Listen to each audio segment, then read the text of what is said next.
Hello， 大家好，我们是草泥叶汉堡，今天为大家带来搞笑脑洞美漫飞出来第6季第12集。这集主要讲变种人回到地面的故事。今天，行星快递公司将送第100个快递。它是一个蛋奶酥，是高贵的夫人从大厨那里买来的。大厨还表示，千万不要把它掉在地上，因为夫人心脏不好，要在蛋奶酥里加硝化甘油。硝化甘油是一种能因震动而爆炸的危险化学品，所以为了防止蛋奶酥爆炸，教授把它交给可在螺旋状态下保持平稳的班德。经过很不平稳的飞行，众人总算看到夫人的豪宅，但要到达豪宅，还需要走过一架快要散架的索桥。对此，班德先助跑。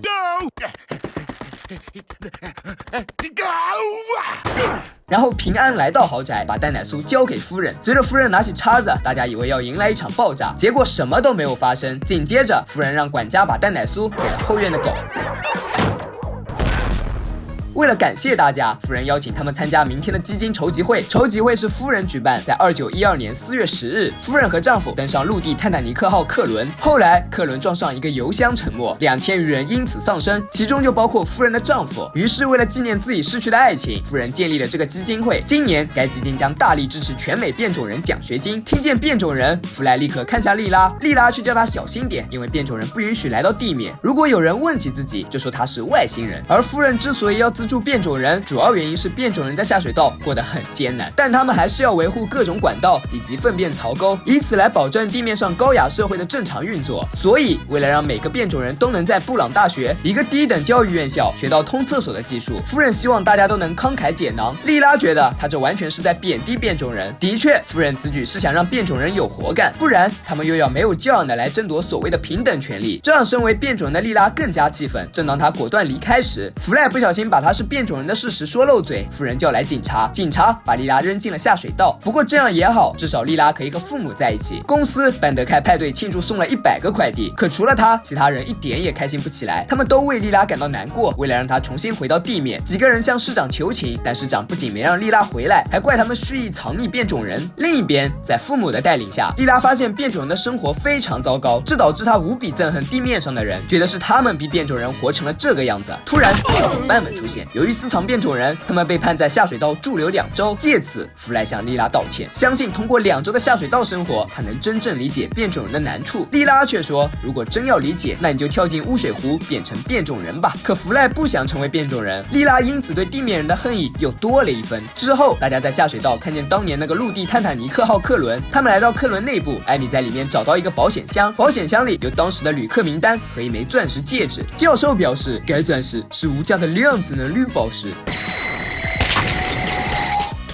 根据上面所刻之字，可以得知他是夫人丈夫送给夫人的，多么美好的爱情。弗莱却说自己永远都不会拥有这样的爱情，莉拉一定恨透了自己。事实上，莉拉早已经原谅他，甚至有点后悔对弗莱总是那么残酷。与此同时，班德还在开派对，即使小伙伴们全然不见，他也不担心，只顾着尽情狂欢。但当看到与伙伴们的合照后，他才明白没有朋友的狂欢是多么的苍白，因此匆匆结束派对。弗莱也想明白莉拉是对的，为了证明自己，他跳进了污水湖。莉拉见此，立刻划船去救他，可为时已晚，弗莱已经变成了变种人。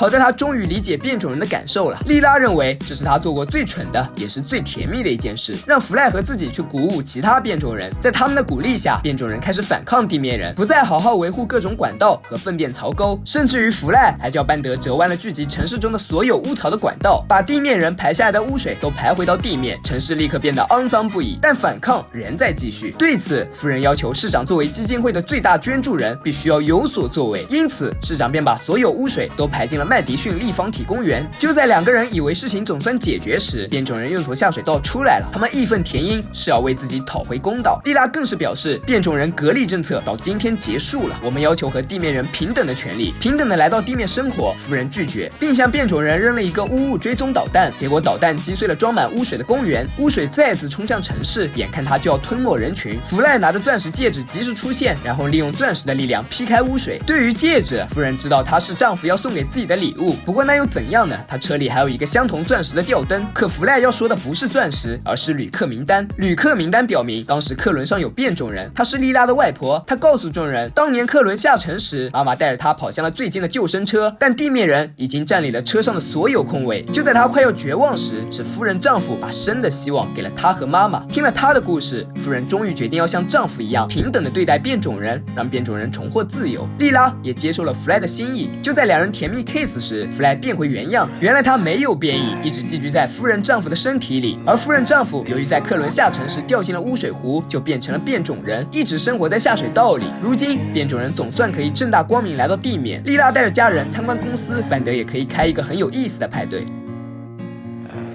看完这一集，从一定意义上来讲，变种人和地面人本无区别，就因为奇怪的长相，他们只能待在下水道，过着最糟糕的生活，干着最底层的工作。变种人并不比地面人低人一等，却要为地面人服务，维持地面人光鲜的生活。对此，地面人本应抱着感激的心，可他们并没有，反而觉得变种人就应该为自己服务。在这个世界上，没有谁该为谁服务。人生来平等，但不公平，因为长期受到压迫，受到不平等的待遇。变种人反抗，渴望得到应有的尊重。正由于他们的反抗，地面人意识到变种人的重要性。如果没有变种人，地面人又有什么光鲜可言？懂得尊重他人，才是一个人最好的修养。